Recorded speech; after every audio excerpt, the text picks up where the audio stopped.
no ceremonious clap anymore, everybody. So we're using a new software now, so you can see both of us at the same time. And so we can't hide behind each other anymore. I can't cut to you when I'm picking my nose. So, yeah.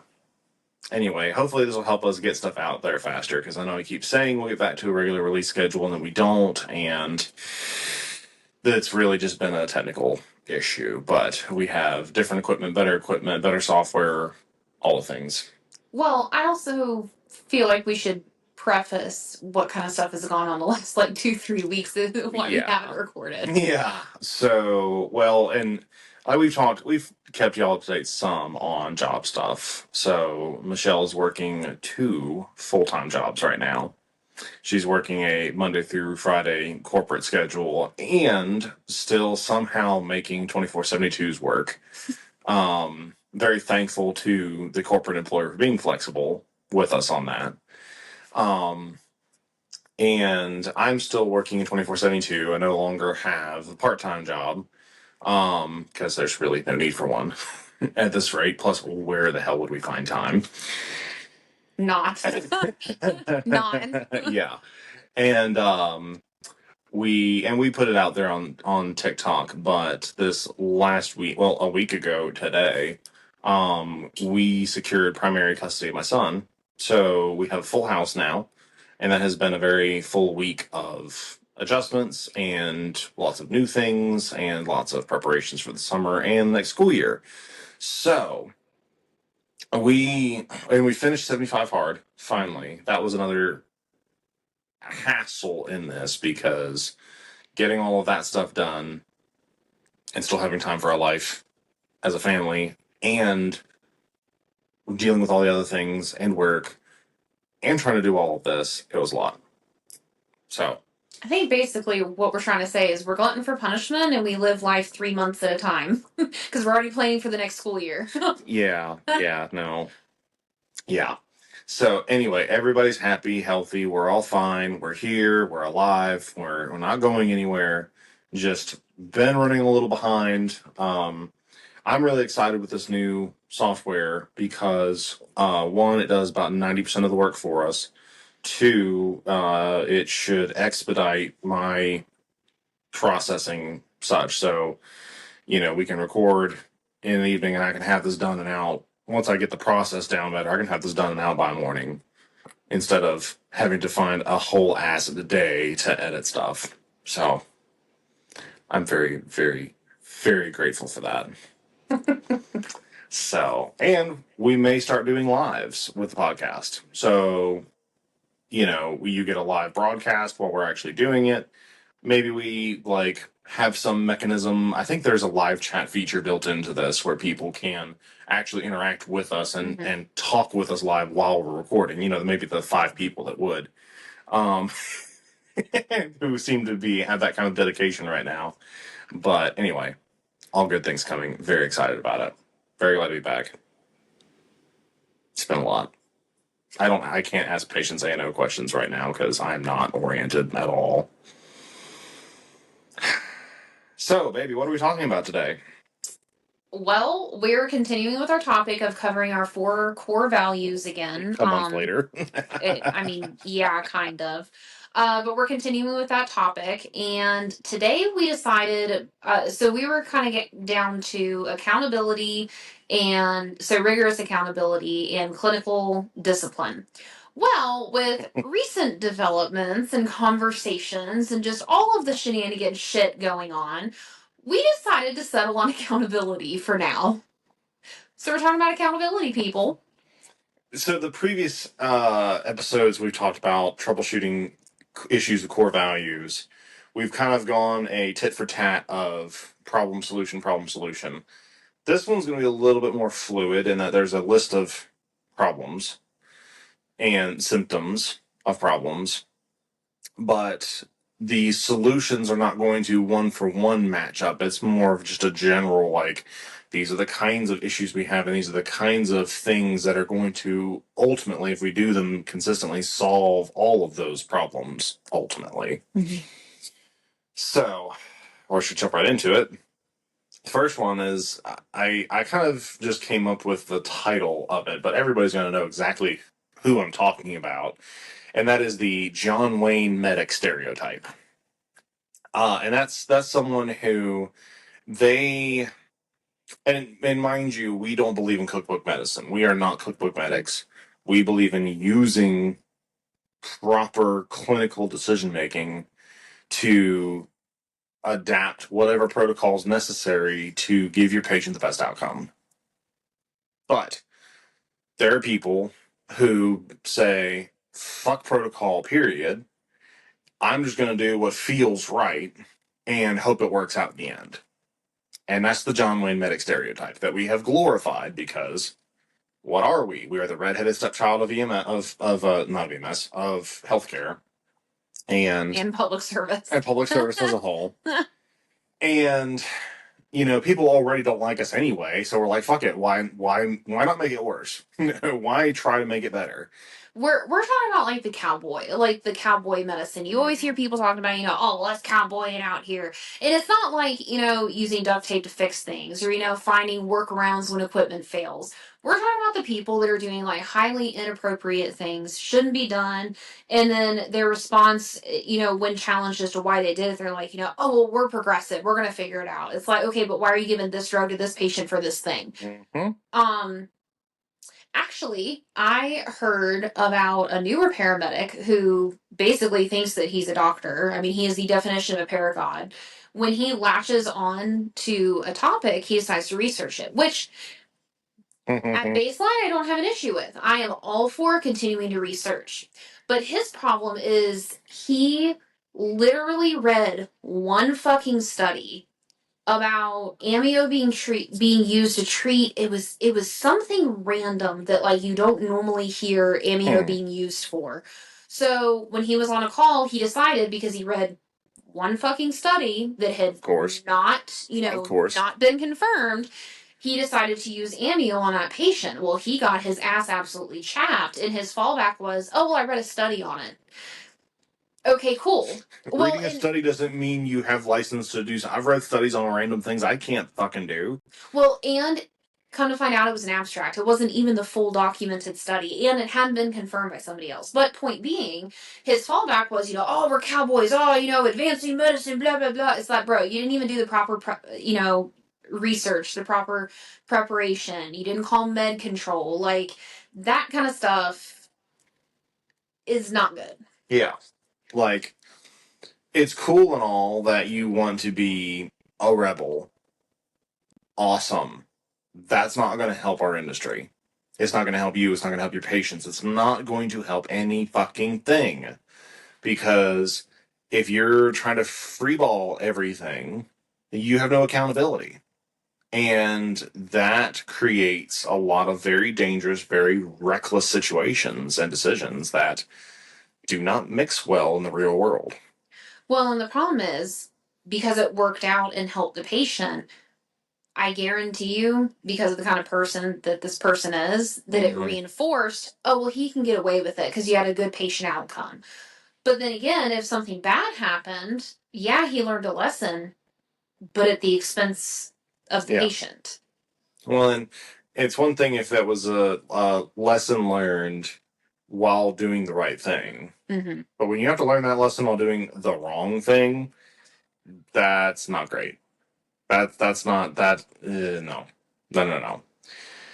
So we need to curb that kind of mentality because sure, maybe 30 years ago that worked. Mm-hmm. When medicine was cutting edge, it was just gut instinct half the time anyway, and there wasn't as much organization as there is now.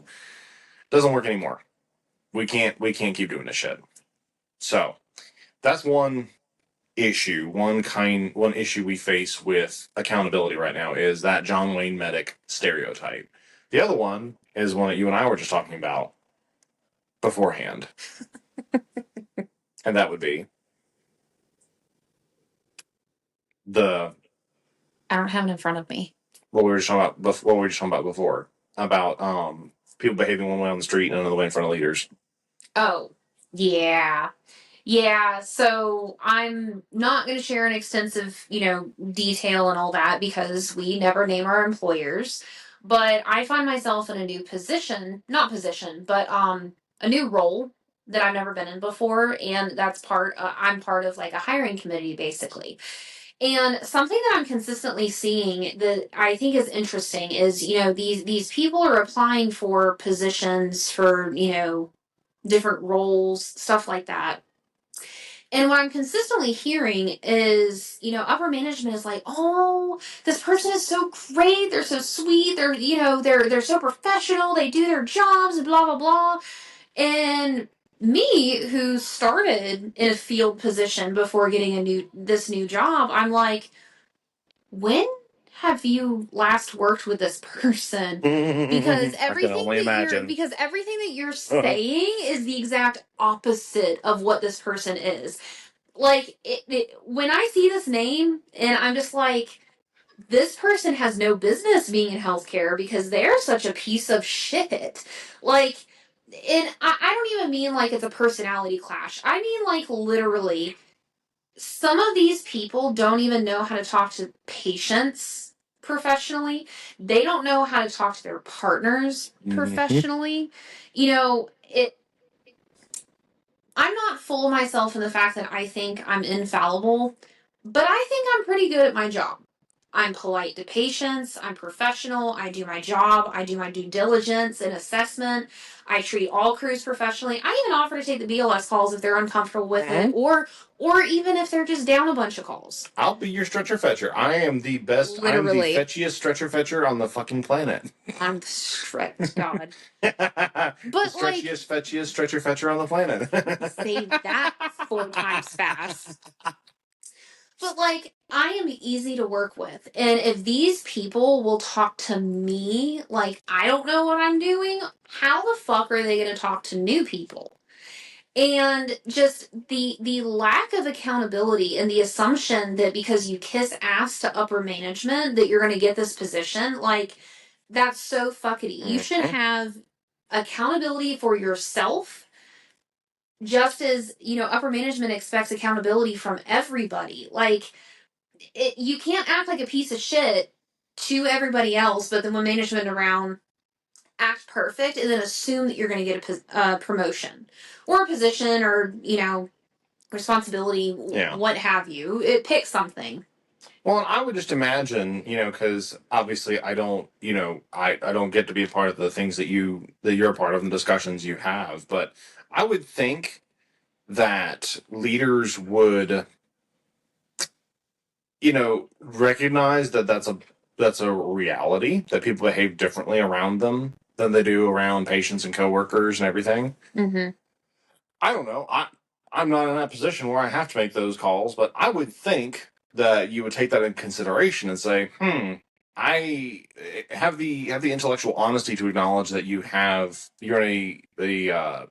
at a disadvantage because you only see the side that they put forward. Now, obviously, all of us only ever see the side of people that they put forward, but in that particular context, you would think, and this is just again me abstractly. Again, you'd think that people would notice that, would take that into consideration. But something else that we've seen is I know we've talked about it before, but is the nepotism. Like, I mean, to come back and be like, oh, well, my son, mother, sister, brother, father, whatever, is amazing. They got accommodations. They can do all the things. It's like, okay, you have to say that. Or not you have to, but you genuinely believe that because they're your, XYZ boyfriend, husband, father, son, whatever. And in reality, it's like, they're a shitbag, but thanks for telling me. Like, I'm not giving favoritism just because you have your position and they're your whatever. I'll say, if anything, I would want to be harder on my kids and say, I mean, because heaven help our kids if they ever have to come work the same place we do, because honestly, I kind of hope that happens. I mean, me too, but not that I necessarily want our kids to have the exact careers we did. Just, if our kids ever set foot on a truck that we at a service where we either currently or recently worked, heaven help them, because we are going to be fucking ruthless. And go out of our way to be like, hey, you little shits, you got to work hard for yourself too. They just walked in, so we're making them feel awkward. We had a little fun with it, but anyway, Agreed. yeah. My personal belief is, if you're handed anything just because of your family, you're automatically handicapping. You're getting handicapped, and I don't mean that in an insensitive way. Like literally, you're putting limits on their capabilities by doing that. Well, and something else that I just thought of, which again, I think we've mentioned this before.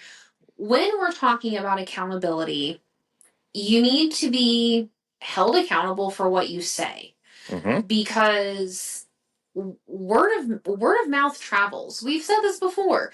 Mm-hmm. I know somebody. I know all the somebodies. If I don't know somebody, I know somebody that knows somebody. Mm-hmm. And when it comes to accountability, now this is not recent whatsoever, but we have shared previously how I was thrown and severely hurt in the truck. I think it was last summer. It was this time last It's a year. good year ago, close to a year ago, yeah. Yeah. Well, back then around that time, we found out that there had been a supervisor, so somebody who was supposed to be, in management, basically said it was my fault, that I was not doing my job, that I should have, been strapped into a seat, whatever, patient safety. And, oh, it was my fault. It wasn't the driver. He wasn't being reckless. Even if, such and such happened, like, it's my fault. And, like, I'm pretty sure this person just assumed, even though it was said in front of an entire class of all my coworkers, that it wouldn't make it back to me. And guess what? It did. I believe same day made it back to us. And like, along with that, you have to hold yourself accountable and be aware that if you say something, fucking own it. Mm-hmm. Either own it. Well, I mean, you have to own it regardless. But then, like, if you're in the wrong, like this person was, if you're in the wrong, admit you're wrong and apologize. Don't like turn around and act fake and say that oh, I love EMTs and I'm such a good person, when literally everybody knows how you talk to people. Like this is a consistent problem that we see. It is not even one service versus the other. This is literally fucking well, I can't say global, I can't speak for other countries, but like pretty much everything that we see, Probably I a mean, problem. If probably. it's that big a problem here, it's probably a I mean, problem there. probably, but I don't think I have seen a single like person on social media that is like, "Oh my god, my service has like perfect accountability and communication." Like, okay. Well, and a few of the other things that get in the way of accountability too, that makes a lot of these topics harder, because obviously the bottom line is, well, how do you enforce it? Well, there's issues with that. One is there's lots of intangibles. Mm-hmm. There's a lot of, it's not like you can give people a literal script to say, hey, this is word for word how you should be talking to all of your patients and all of your coworkers. There's a lot of gray areas right there where there's principles involved, and we'll get to that. But you have so many intangibles, so many things that you can't account for. Like what we always say, it's not what you know, but it's what you can prove in court. Yeah. So you have a problem with it just in general on this topic, and in EMS there's so many intangibles. There's a very stout lack of consistent enforcement, and this is, I don't know that I can say it's true for every single service I've worked for, but I can't think of one off the top of my head that didn't have this kind of issue where the expectations were not being consistently enforced. Mm-hmm. I can't, and maybe there is one, and I just can't think of it off the top of my head. And there's some things where, again, you're a lot of people doing a very weird job with a lot of gray areas, and so you can, all it takes is one person in the leadership structure to fall out of line, and it fucks up everybody. Well, and unfortunately, something that we see is leadership not being held accountable. So, leadership and accountability. And favoritism creeps in quite a bit. And I know God, we've hit yes. on this. And yes, with the nepotism, with the family relationships and everything else. But, like, Something that we've consistently seen is you'll sometimes have a company, agency, whatever you want to call it, that has written policies. Well, when you actually read the policy, it's so fucking vague. It literally says, in order to get, XYZ, whatever, sick time, bereavement, whatever, it literally says it's at leadership supervisor's discretion. Okay, but what is the standard for that discretion? Well, 9 times out of 10, what is it actually? Whether the supervisor likes you or not. Which does not bring it to a standard practice. The leadership is not being held accountable. It's like, okay, you don't like me, I don't like you, we don't like each other's personality, but am I a good employee? Yep. Okay, am I a good employee? Something else that we've seen is people will collect, like, I used to say grievances. Like, you break policy and like, okay, cool. Well, I'm going to write this down unofficially. It's not actually going to go in your profile or portfolio, pick a word. Yeah. But it doesn't actually get you in trouble until they want it to. Yep. Like, until, like, let's say you and I are best friends. We're not married. We're best friends. Yeah. We're best friends. I'm your supervisor. You and Bobby. Whoever, yeah. Yeah, you and Bobby have both broken the same rule. Well, I write it down for unofficially between the two of you. Well, you pee in my coffee one day, and I decide, oh, well, fuck you. We're not I'm into gonna that go. kind of shit. Well, fuck you. I'm gonna go ahead and say, oh, well, you've broken this, this, and this policy, so I'm writing you up and or firing you. Well, you should have been held accountable and getting in trouble for that the entire time. But you see where people are like creating these like little black books to turn around and get people in trouble when it suits the supervisor, not when the person is actually breaking policy.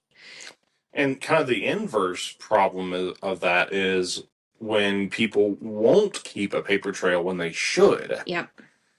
Because, and this kind of dovetails with the video I posted earlier on TikTok, the creepy medic one, where there, I am 100% for ending any kind of genuine harassment in the workplace, but unfortunately, we're in this weird bind where you can't just act based on he said she said, but there's a lot of things that are hard to document and prove. So we're just in this constant gray area right there, and that's where you have to collect as much of a paper trail as possible if you truly are having an issue. Mm-hmm. Part of accountability is having proof, because you don't want innocent people being punished for stuff. But if you're going to get the people punished that need to be, you need proof. You need to build that paper trail. Well, and there's so many gray areas with that too, because like we saw it at one of our services, that somebody had come from another service who was fired for sexual harassment. Well, they had documented proof, but the reason it was sexual harassment instead of like attempted sexual assault was because somebody didn't want to press charges. And it's like you have all these gray areas, and like it just sucks. Yeah. At some point, you have to pull the trigger and act against somebody, and you have to think too about people downstream from you. And I understand the argument that a lot of people make, like using the example of restraining orders, that restraining orders actually end up doing more harm than good half the time. I've not been in a position where I've really needed to do that. Mm-hmm. So I acknowledge that I am just speaking abstractly on that. But if it's to the point where you have had to bring it to HR, you have had to bring it to leadership, you are past the point of we're just overlooking this. You got to go full tilt, because if you don't, you'll give them a back door to get away with it. And then they'll just get let's just kick down the road to another service, and there's other men, women, whoever, who are going to be potential victims. Not that, and I don't mean that as placing blame back on the original person. Just, you got to think about that. You got to think about that context. And that is a factor in dealing with this stuff that we have to think about. Well, and I think some of the accountability is also escalating it appropriately, because how many times have we seen where somebody will literally get butthurt because they misunderstood something and go straight to HR? And it's like, okay, you got HR involved. Mm-hmm. This person could possibly lose their job over some bullshit that like isn't actually a problem. Yeah. Like, you also have to be accountable. There with this whole thing, there's a very fine line of like, you have to go through policy, you have to document, you have to hold yourself accountable, but also do it appropriately. Yeah. You know, the the following chain of command is extremely important. Like, sure, there are some things, like HR, for example, there are some things that should skip supervisors and go straight to HR, but like, not every little thing, you know, oh, well, I'm butthurt because got off late because, blah, blah, blah. Yes, that one of our friends has told us stories like that. Like, that shit does happen, and that is somebody's not holding themselves accountable, and someone's also being a baby back bitch. Oh, my favorite story. To this day, I still can't believe I heard it. But a friend of mine worked at a service. It was a sister service to a place where you and I have worked before. And literally their coworker went and complained because the friend would not share their lunch with this individual. Oh, I remember that. I remember this. And the department manager took the complaining employee's side. I'm like, what a bitch. Really, what a bitch. Like, I don't know that I could be in that particular position, in that situation, because I would literally just look at them and be like, stop being a bitch. And then I'd end up in HR, and here we go. But, like, I can't. It's like suing McDonald's because you spilled hot coffee in your lap. Yes, we're going to pull that oldie but goodie out. But you know what? That's been coming up a lot more recently, which is absolutely hilarious. Really? But yeah, just like the alikeness to certain things. Oh, gotcha. Just the alikeness to certain things. But that's really funny because to the whole like sharing lunch thing, you could have some fun with that. Do tell. I'll make you a dog shit sandwich. Like, I'll have my own food and make you some shit. Like, shit. We'll learn very quickly. That's just when you fuck around and you find out. I mean, if you're gonna report me to fucking HR, supervisor, or whatever for not sharing my fucking food, like, are you giving me your paycheck too? Like, I'm not paying to feed you, but I'll carry some spoiled milk for you. That'll that shit doesn't wash out very quick. Ask me how I know. Why did I have mine go to vinegar? Anyways. No. Anyways. Accountability. Like, y'all just... This has so many intangible, like, applications, but it really is turning into a problem. Like, the entitlement and just the assumption, but also, I have to say, your conduct on the truck and then also what you document. So here's a kicker, and I know we've shared the story before, so you guys should be familiar. So the EMT that wanted to basically dick measure with me that you can palpate a diastolic pressure, and then he was 100% accurate. I think my favorite part of that is when I got into the chart and looked at it, did he document that he palpated the blood pressure? No, the fuck he did not. He put that it was the... Auscultated? No! He put that it was automated! He didn't even put that it was a manual blood pressure. Literally, like, he went so far, like, the opposite direction. I was like, why bother? If you're gonna be stupid, at least be brave. I mean... Now, did it hurt the patient? No. But if we're talking about truly accountability... Granted, I guarantee 99.999% of us make up respirations, unless you have entitle on.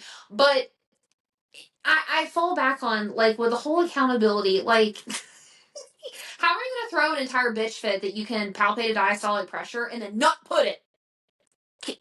I just want to say, you a bitch.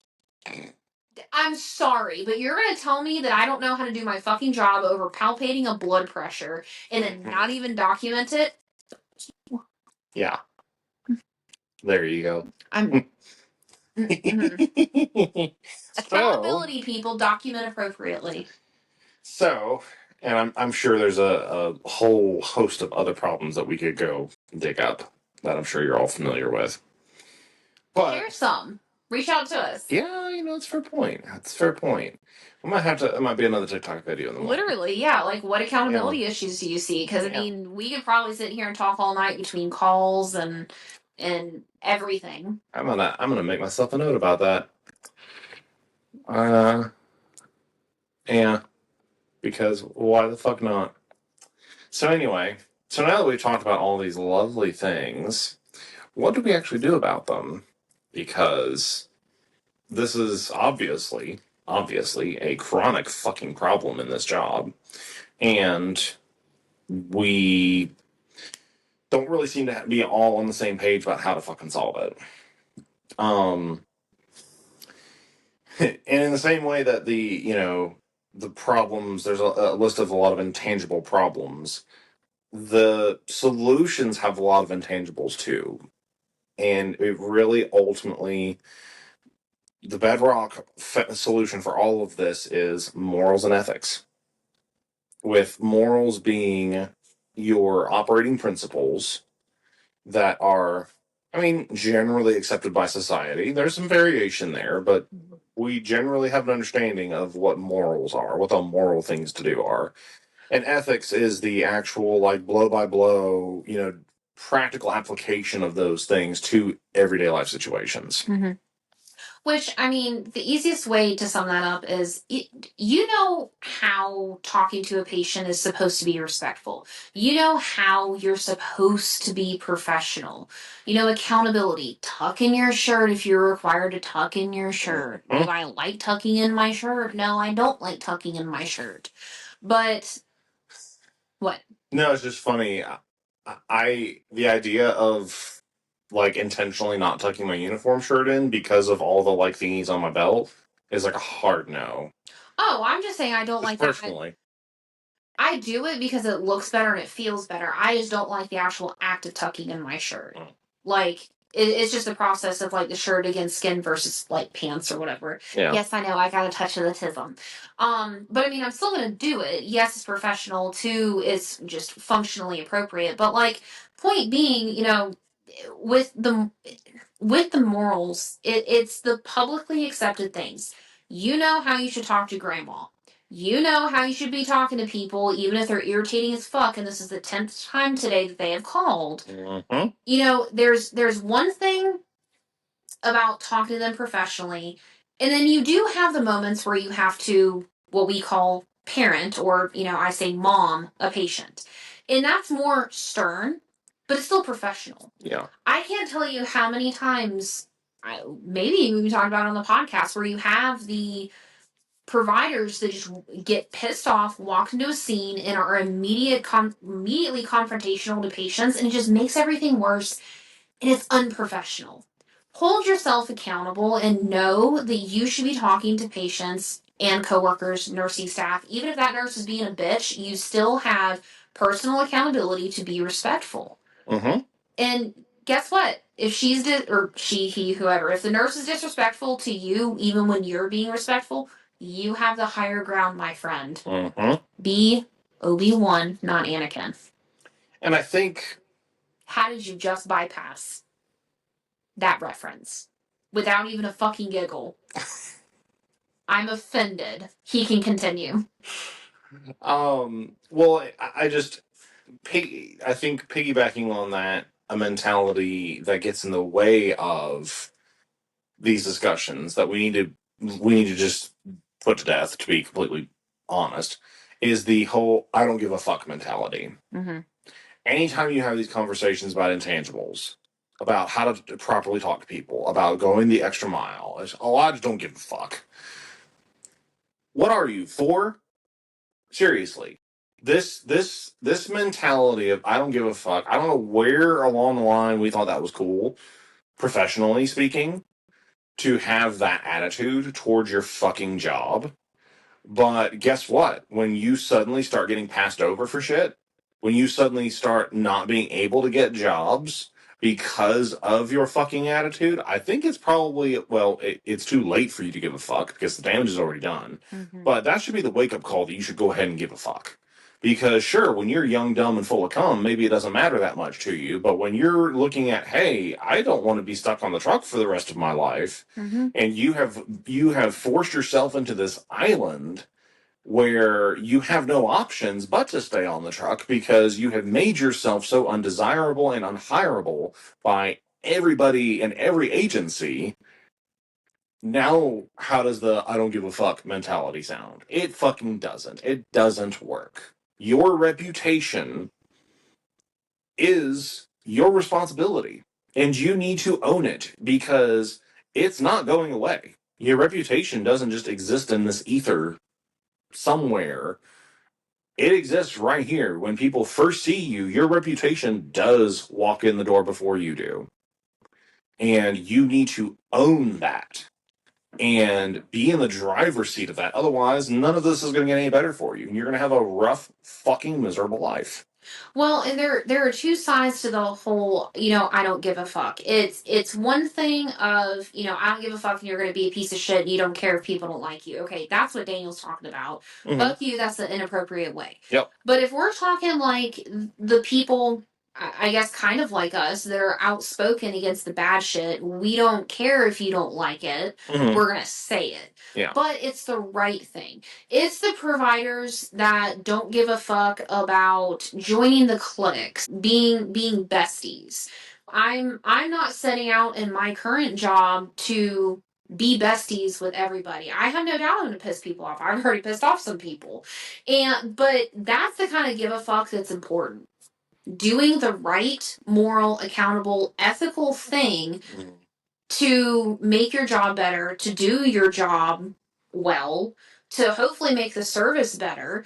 It's not setting out to make friends. That's the kind of don't give a fuck that more people need to have. Yeah. Not wanting to join cliques. Yes, we want you to have friends. Yes, we want you to enjoy your job, blah, blah, blah. But we're talking about getting rid of the nepotism, the favoritism, not giving a fuck because you're an asshole, not because you're doing the right thing. There are different ways to look at it, but that kind of shit needs to stop. Yeah. Yeah, and ultimately you need to hold yourself accountable first. Because if you are not managing yourself, you're not managing your emotions, your attitudes, your practice of your job, then someone else is going to manage it for you. And it's going to be in a way that you don't like. And we have this discussion with the children all the time about their attitudes of you correct this now. If you can't tell, we have boys. I mean, I think the girl's just as bad. Well, Kayla, she's got other issues, but that sounds so vague and awful. yeah, but we love our children. We do. They're very outspoken children, but we reinforce with the kids all the time that if you don't take responsibility for your actions, your words, what you do now, you will lose the ability to have to make those decisions later. And someone else will be in the driver's seat for you. And that's a bad fucking day. Mm-hmm. Because whether it's truly someone else in the driver's seat and you're in the back seat of a cop car, or you're 50 years old and are alone and have nothing to show for the last 35 years that you've been working, okay, that's a pretty shitty situation to be in. You have given up a lot of control of decisions to other people at that point, and that doesn't bode well for people. Mm-hmm. And but what do we see? People in this job tend to focus on the short term. They tend to focus on what's right here, right now, right in front of me. How do I feel about this? That's how I'm going to act. Period. The end. And there's no further discussion about it. Mm-hmm. And if you try to have a mature conversation about it, you're a prick. They don't care. They don't give a fuck. It doesn't matter. What's the point? Bloody fucking blah. That's how those conversations always end up going. Well, and there's something else when you were talking about holding ourselves accountable first. There's something that you've referenced in the past, and I can't remember what you call it. It's where you've described it as like you have one view of yourself that might not actually be accurate. I don't have like a name for it, but it's basically where like your own, the way you see yourself is, and the narrative you have about yourself is incongruent with the narrative of the world around you and the people around you. Which can sometimes be good and bad because oftentimes we're more critical of ourselves than other people are. You know, we think that other people are thinking about us more than they are. But you have certain people that it's actually in the reverse. They think, and it kind of goes along with the paragon mentality a little bit. So as an example, and I'm sure everybody, as I'm speaking, because I can think of like several people at several different services that meet this description, but you can have like an EMT who has always worked with like older, lazy providers. The crew is just fucking lazy. They always get reported for leaving a shitty truck. Like they just are bad at their job. Like we're just they're fucking bad. Like when you hear that the two of them are responding to a call, you're like, "Yep, that patient's dead." Like first of all, that's unfortunate. Second of all, that is management not holding themselves accountable to kicking the two of those providers off the truck or at least splitting up the partnership. So many accountability issues here. So picture that crew in your mind. Well, Every service has one. or many. Anyways, said EMT is in paramedic school, thinks he is God's gift to fucking EMS. Well, I got to a call. Sinkable episode. You know, patient has positive orthostatics. She been drinking. You know, she a little dehydrated. There ain't nothing wrong with her. A little bit. I had already taken an EKG. Dude, this fucking EKG was fine. There was nothing wrong. There wasn't even, and I look at electrolyte imbalances. This bitch didn't even have an electrolyte imbalance. She ain't lying. She didn't even have an electrolyte imbalance. So they walk in, I hand the EKG to the paramedic, and the paramedic doesn't even look at it, hands it to the EMT who is almost done with paramedic school. Like at the last 2 weeks of capstone. Literally looks at it, staring. I'm like, what the fuck is he studying? Like, there is nothing here. And this dude pipes up and goes, "There's depression in the inferior leads." My head whipped around so fucking fast, I'm surprised it didn't break my neck. And I was like, "Excuse me?" And she agreed with him. I couldn't fucking handle it between the two of them. And I was like, what fucking depression? In the end, I was like, it doesn't matter because there's no elevation. It's not in contiguous leads. Like, there's nothing here. So, is not even a paramedic yet and is trying to, like, put his knowledge out there for everyone. Mm-hmm. Publicly. Which, as a baby medic, and I have been there, we called ourselves parapups. You need to be careful with that shit. Because this is a two-edged sword. Because, and you and I have talked about this at length. Mm-hmm. When you are fresh out of school, you have all the fresh knowledge. Everything's right there. You just had everything dumped on you. You just reviewed everything. It's crisp. It's clean. It's there.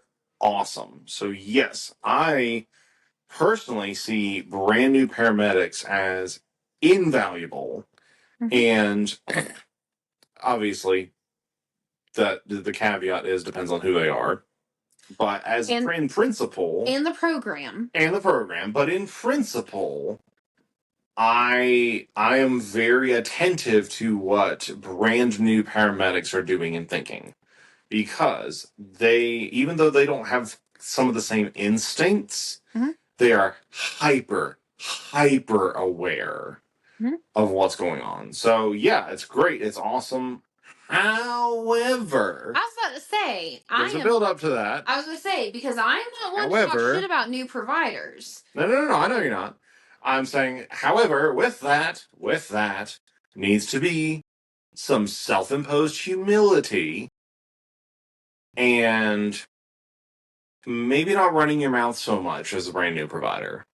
And so that's where I think there's a fine line of be decisive, make decisions, be assertive, be confident, all of the things, but always have a catch.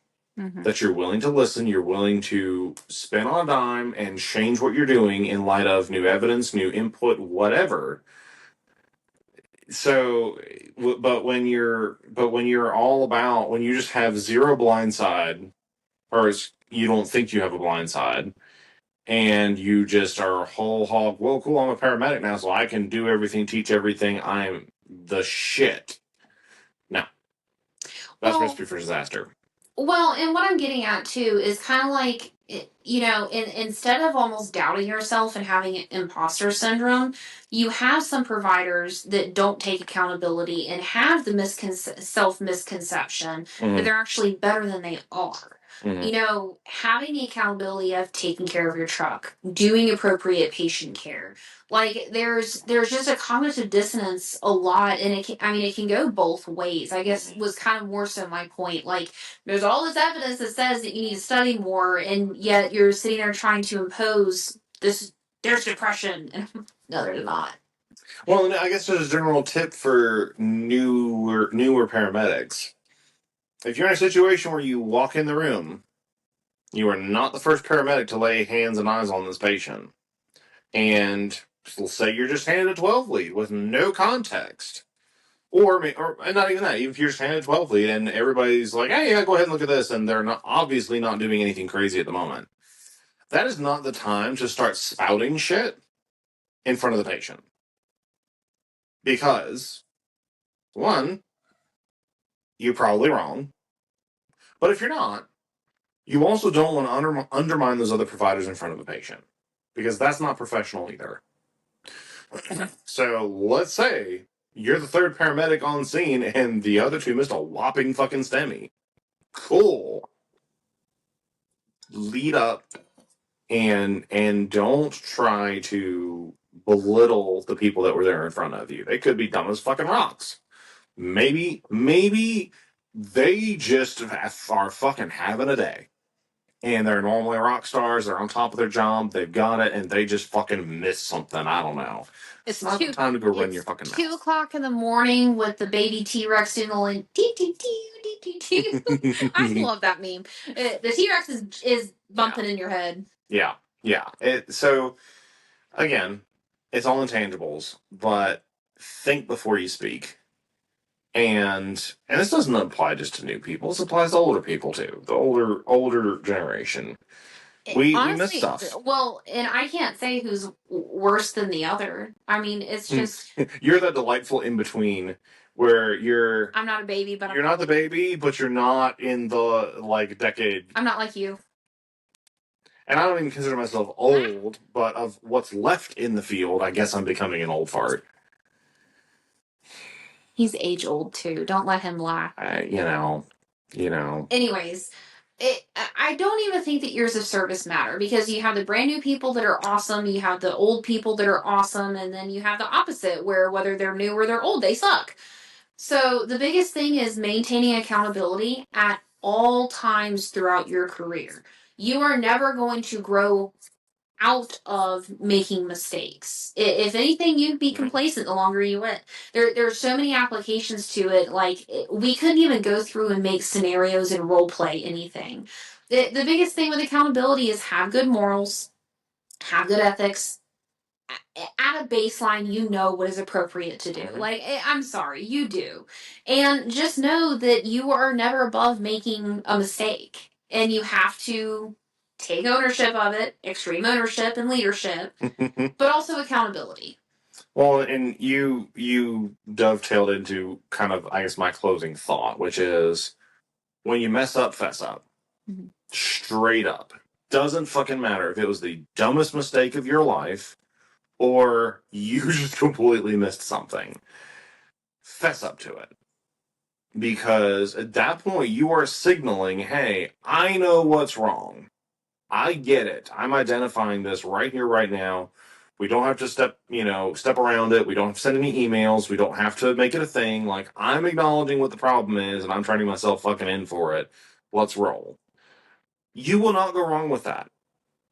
Even if you work for an agency that's just a bunch of dipwads, and they're going to roast you over the coals for something they really shouldn't. you'll still be able to sleep well at night. And there's plenty of places hiring paramedics. There is and I mean, no EMTs. shortage of jobs for paramedics. Sorry, no. So part of doing the right thing is acknowledging when you didn't do the right thing, owning up to it, move forward. People have short-term memory when you fess up. When you don't fess up, that's when people start holding on to shit. And there's drama. And there's drama, and the rumor mill goes wild and everything. But if you fess up to it right up front, there's nothing for anybody to go spin about. Mm-hmm.